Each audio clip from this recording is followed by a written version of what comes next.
And now to the tragic case of Phoebe Prince. Prosecutors in Massachusetts say the 15-year-old was relentlessly bullied before she took her own life in January.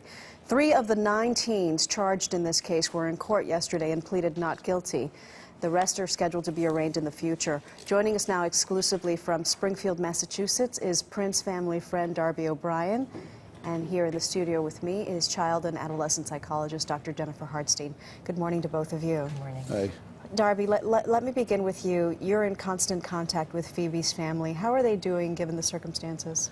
You know, they're hanging in. They've got a younger daughter, so they're fighting on. Yesterday, 3 of the 9 teens were in court, and they pleaded not guilty to charges that their attorneys have said are way too serious for these kids. What do you think about the charges? Do you think the DA did the right thing? Yes, I think the DA took a very tough stand, and I think what the community's asking now, and a lot of other people, is what about the adults? What about the school officials who, you know, run the school? And how are we going to take them to task? Because they're the ones who could have stepped in and stopped it. And I'd like to bring Dr. Hartstein in on that point, because there have been reports, Doctor, that some school officials witnessed the bullying, that some teachers just ignored it. Could they be to blame? Should we as parents hold them accountable? I think that everybody needs to take some responsibility in this tragedy. The school does have a responsibility. You entrust your child's well-being to them for 8 hours a day.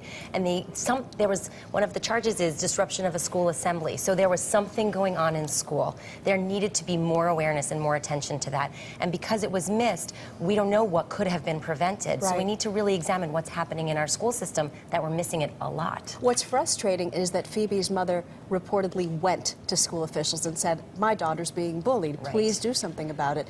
And allegedly, they did not. So what can we do as a parent? I mean, she apparently did everything she could do. She did, and she really deserves a lot of credit for doing everything she could do.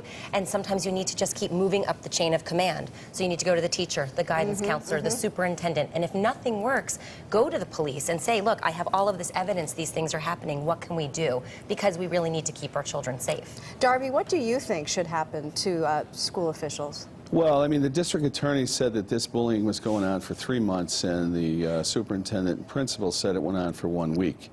And Phoebe Prince's mother, Ann, was actually in the school the week before, asking the questions that she had asked back in early November. She asked about, is my daughter safe from this gang of girls? Now, one thing most people don't realize is that Ann Prince is a school teacher.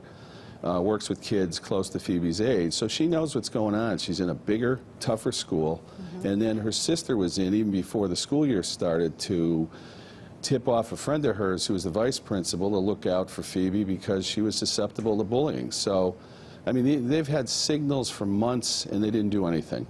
So clearly you feel they should be held accountable. What about the teens who are going on trial? I know that one of the things that you suggest is that they should look at the autopsy pictures?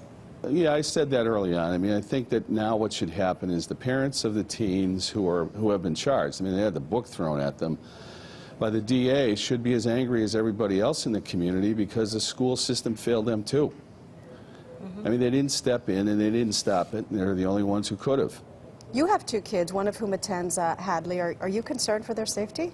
Yeah, I think with the leadership in the school today, with the principal, the the superintendent of schools, and the chairman of the school committee, yeah, I am concerned because they didn't do anything before. I mean, why should we think they're going to do anything up ahead? Well, let's hope that they do. In the meantime, Doctor, if we're parents who know our kids are being bullied, it's one thing, like Ann Prince. We know what we have to do. We have to take it up the chain of command. But what if we have no idea our kids are being bullied? What are some signs that we could look out for? It's important to pay attention. You need to know your kid. Are they coming home from school very distressed? Are they avoiding school? Are they not doing as well in school? And also, we want to make sure that if they get off the computer and they're upset, if they get out, look at their text messages and are upset, we can't forget that they're not safe anywhere anymore. Their home is being invaded too. So constantly ask questions, be involved, know your children. And if you're worried, you need to ask those questions. As always, we got to find out. Dr. Jennifer Hartstein, thank you so much. Darby O'Brien, thank you so much as well. Salute you on your crusade. Thank you. A lot happens early on The Early Show, weekday mornings on CBS.